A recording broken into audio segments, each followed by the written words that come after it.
next. The Gunners are second in the table ahead of their trip to Brighton, who haven't won any of their last 8 games. I think that's what we showed the last games. Of course, the results were not good, but in the end, we showed really good performances. We showed that we are able to beat every team in this league, and we already proved it. So I think it's very important that we play with our identity. Our identity means to play intense. If we don't play intense, we have no chance against Arsenal. If we don't play with courage in possession, we have no chance. All we have to be is show the same level of consistency and a bit more, because the last year we have been the best team in the league, broken various records, and still haven't won a major trophy. So something is missing, and it can be very tiny, it's small details.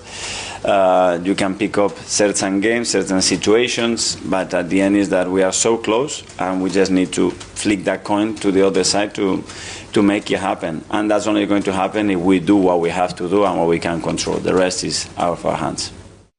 Yeah, like you said, something is missing, a major trophy for Arsenal. He won the FA Cup, but 5 years in charge.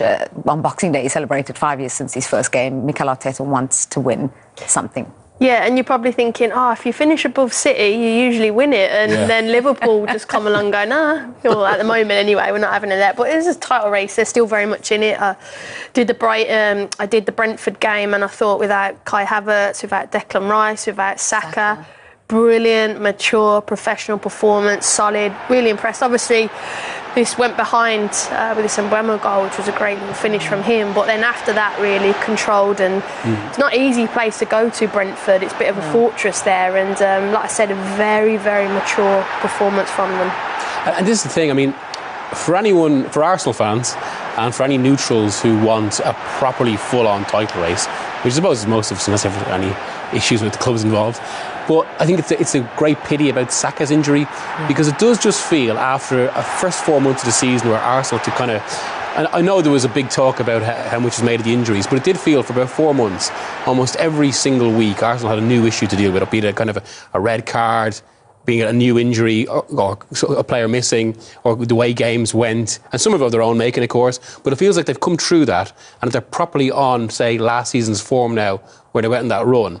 But of course, to perpetuate that, you do need your best players on, and Saka there.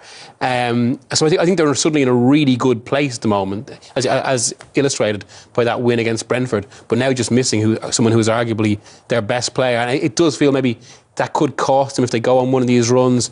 But as regards the weekend, I think this is a fixture similar to Brentford in the way it's an upwardly mobile team, a difficult place to go to, if not quite the record of Brentford's. It's a tough game, but with the way they came through that match during the week, I do think Arsenal will find a way again. They'll be cannier than Brighton, I think. They drew last time out, and of course that was the Rice red card. Yeah. Arsenal, as you mentioned, had a couple of red cards at the start of the season that really played so much of this game with 10 men and drew 1-1. Was that this season? Yeah, I know it feels like forever ago. But is that some nice weather? 31st of August, wow. And it was the time wasting. He kicked it away slightly, didn't he? Kicking the ball away. The thing about that game as well, I think it was the first sign of something a little bit different with Arsenal, because as you mentioned about, you would think if you finish ahead of City, you win the league.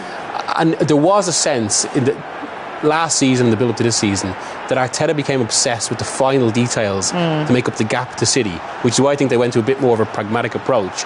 But in doing that, maybe you lose what makes you great, which is like an opposition managers talk about when Arsenal are on song, they're almost unplayable because there's attacks coming at you from everywhere.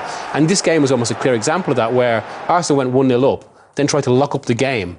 But once they lost Rice, they weren't able to shift, and it was almost needless 2 points dropped. And that's been a bit of a recurring theme this season.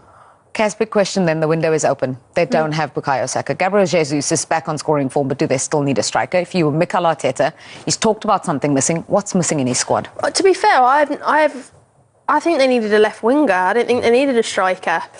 And even more so now Bukayo Saka's out. I think Nwaneri was brilliant the other day, young lad, but he's only young. You can't put that much pressure on. I think he's 18, so he's quite young. But I always felt Kai Havertz could do a job as that 9, and I always thought I like Martinelli, but I think they needed another kind of. If you think about Liverpool, they had when they won it, they had Salah and Mane, and you think now they just had two, and I think they just needed another winger, and I don't think it is the number 9 for me. The issue with Martinelli, I suppose, I mean, he's excellent, especially when he's on form. He can be as devastating as anyone. I suppose it's the consistency that, like, Arsenal maybe would have expected him to develop in terms of productivity in the same way Saka has, where it hasn't quite happened. I mean, the one they really like is Nico Williams from Athletic Bilbao, but he's always wanted to go to Barcelona, but then Barcelona's situation where they might be able to sign people, but he's a top player. Yeah, but that'll be one for the summer rather than January. Yeah, because there's a release clause issue there as well. Right. No, the ones with the illness, I think they're gonna be okay. Hopefully, they will train today, and if everybody's fine, they should be available. That's about Raheem Sterling as well. What's the update on him? Yeah, I think he's starting to do some stuff on the pitch. So that's great news. So yeah, as quick as possible, we want him available. Let's see how he progresses next week, and then see if we get him available for the following week. Just finally a couple as well. Ben White and Tommy Asu, how are they getting on? Ben is still a few weeks away, and Tommy again has done some stuff on the pitch, but now it's to see. Obviously, it's been a long-term injury, and we need to see how quickly he can progress and how Danny reacts. But hopefully, good. Rice, he was on the bench for the Brentford game. He's got 8 games coming up for the rest of January. Is that something you're going to have to continue doing to manage the minutes of all your players? Yeah, on his case, especially, he plays so much football. We had 9 games in this period, in this month, and he has some niggles in the last few games. He had to come off, and yeah, we have to manage every player, and he's not an exception for sure. I think after the game against Brentford, you said you would be really happy with the players that you have here. But if you were to say, is it more likely that you'll sign someone in January, or more likely that you won't sign someone in January? I don't know. Again, because the focus is with the players that we have. It's something extraordinary in the market that we can afford, and we believe that it's going to have a real impact in the team. We have to be open for that possibility always, because that's why we have the ability to change the squad, to improve the squad in the windows. But at the moment, the focus is what we have. In terms of what you do you see anyone maybe leaving this January? Someone like Kieran Tierney, perhaps? What do you think is going to happen with him? Again, all the players that they are there, I just want to focus on performing and impacting the team. And if something happens there, we will assess it. Just finally, Ethan Waneri, it was a really impressive performance from him against Brentford. Is he the most natural replacement, you think, for Bukayo Saka while he's out?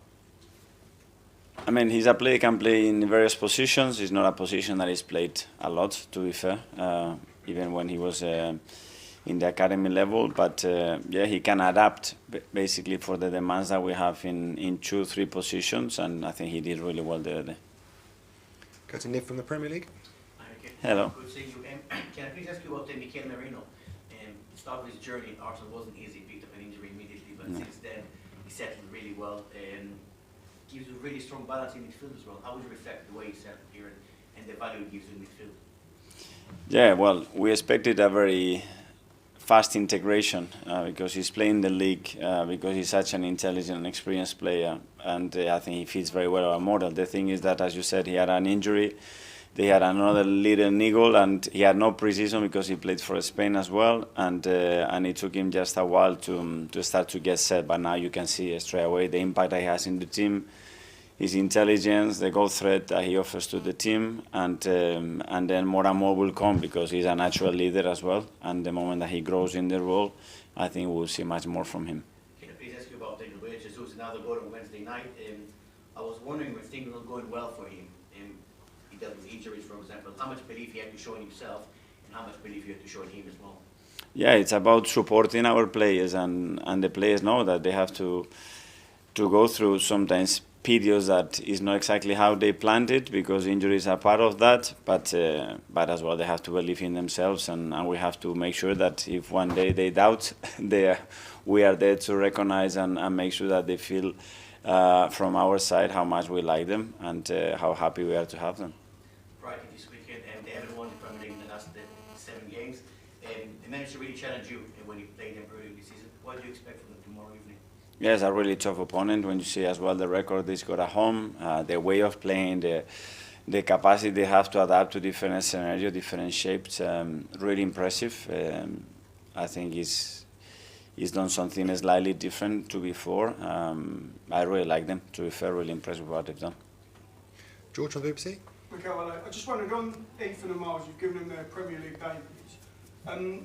Is that something you wanted to change at Arsenal, just giving more youth players as a target yourself this season, or has it just happened because of injuries? Or was that something you wanted to do as manager, is try and bring more players through from the academy? The first thing that we want is look in the academy. Can we get what we want in the academy? That's option number one. If we don't have it there, then we have to look elsewhere, or we have to develop our players to different positions and make them more versatile. We have to go in the market and recruit. And I think those two players, I think they are playing because they deserve, not because of injuries, because we had other options to play other players, and they are playing because they deserve to play. For you then, Fabian, do you set goals for the start of the year? Are you that kind of person? No.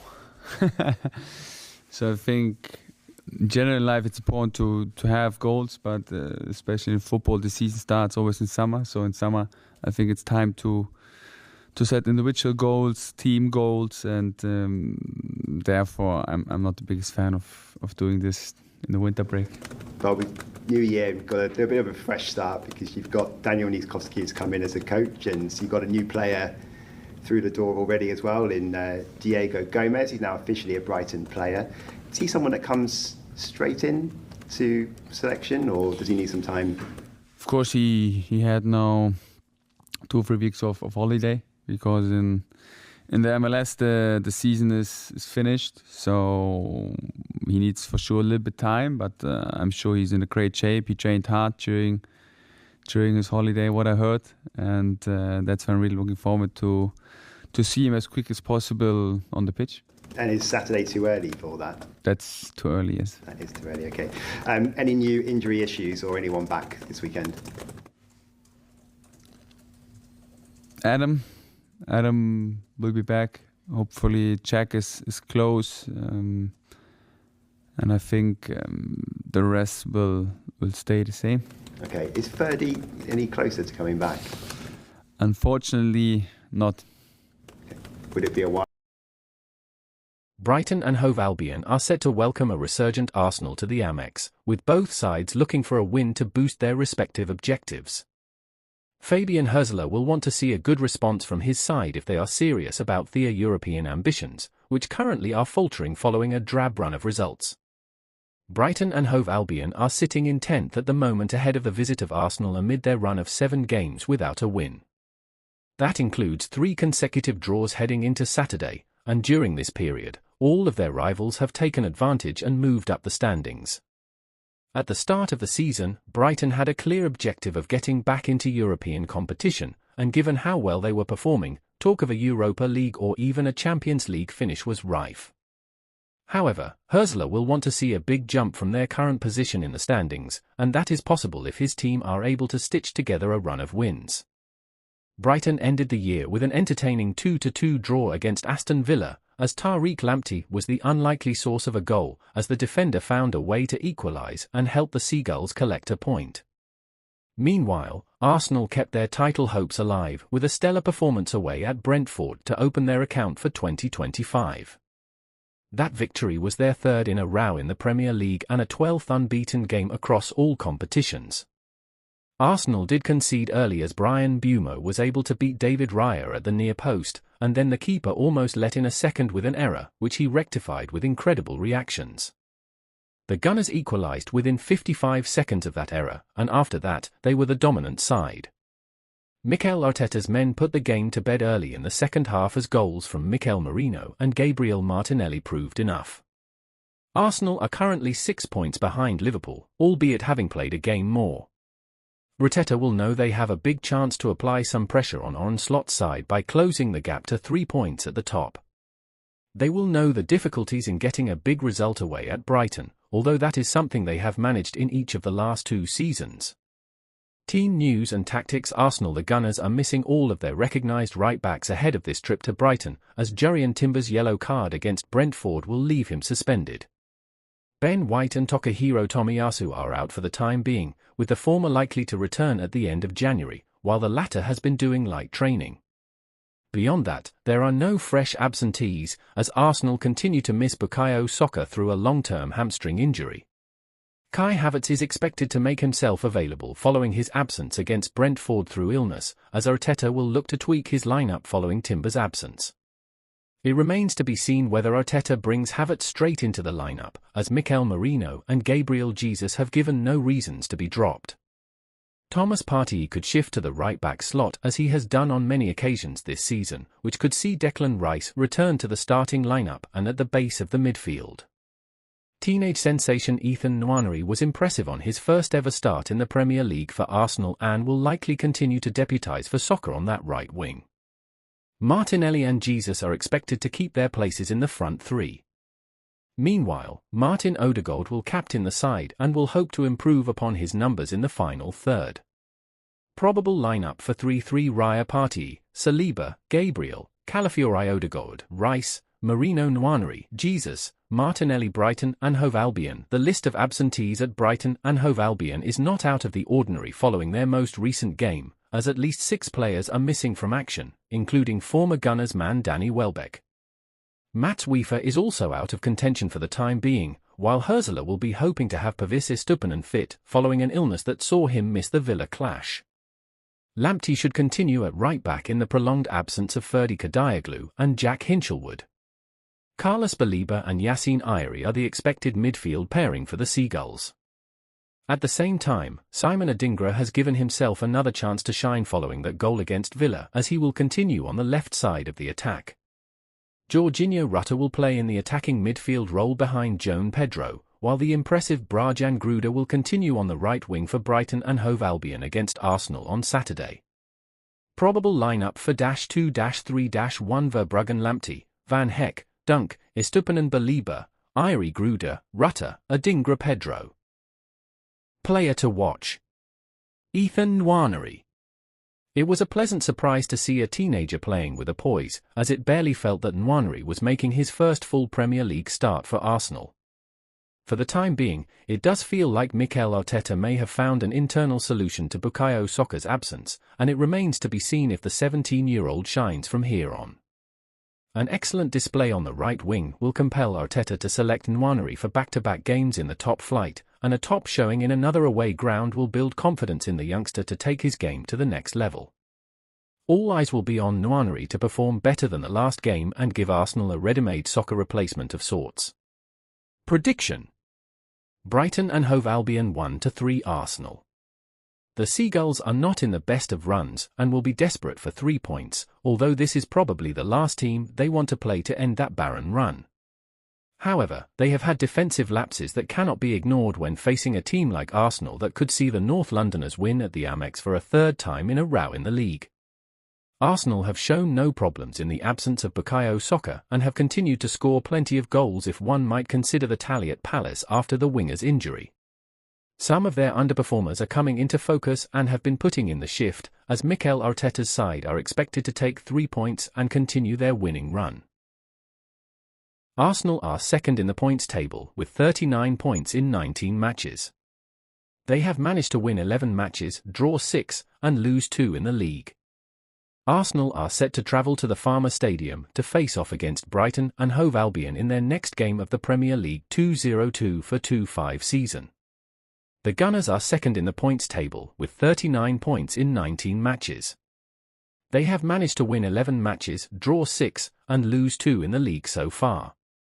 They are coming to this game on the back of a 3-1 win against Brentford in their last game in the Premier League. Arsenal will miss Ben White, Takahiro Tomiyasu, Bukayo Saka, and Raheem Sterling in this game due to injury. Jurrien Timber is suspended for this game. During the last 18 meetings, Brighton and Hove Albion have won 6 times. There have been 4 draws, while Arsenal FC have won 8 times. The goal difference is 28-23 in favour of Arsenal.